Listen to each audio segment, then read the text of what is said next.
Right. Okay. Are you right, Jonathan?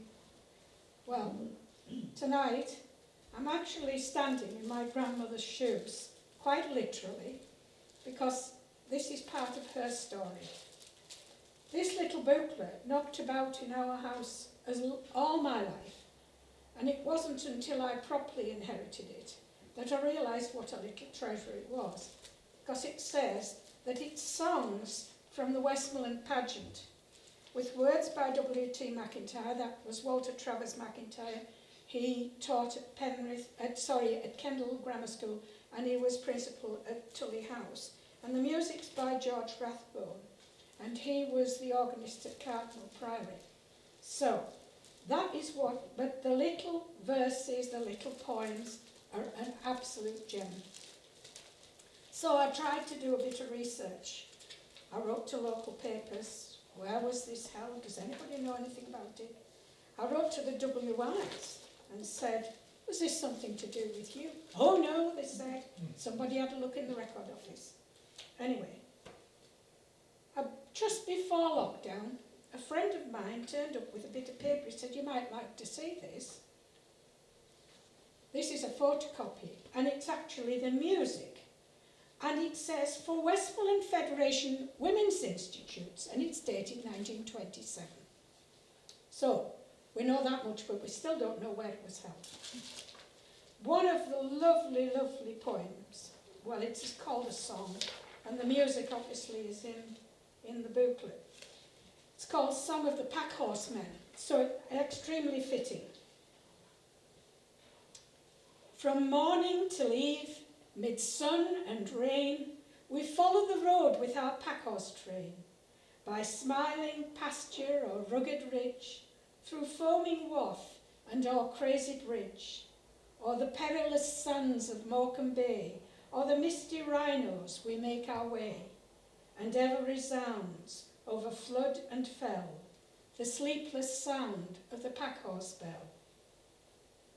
Kendal cottons, your dames to please, snuff and tobacco, we bring you these. Sea coal from Milthorpe, where mouths the Kent, iron from Furness, stockings from Dent.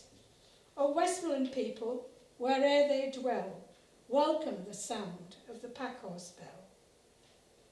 Before us the road winds mile on mile, from Lancaster's Keep up to Merry Carlisle, and Sizer's grim towers upon us frown, or Lowther's pile on our train looks down. But onward we press, be it sun or shade, a merry roistering cavalcade, and wherever we go, the breezes swell with the tuneful sound of the pack-horse bell. Wads from Keswick, Wensleydale cheese, whips from Carlisle, we bring you these. Pots from Burton, you'll need them soon. Lythe Valley damson, salmon from Loon. Come all ye people from dale and fell, welcome the sound of the pack-horse bell. And there's also songs for the shepherds and the knitters, and that's another story.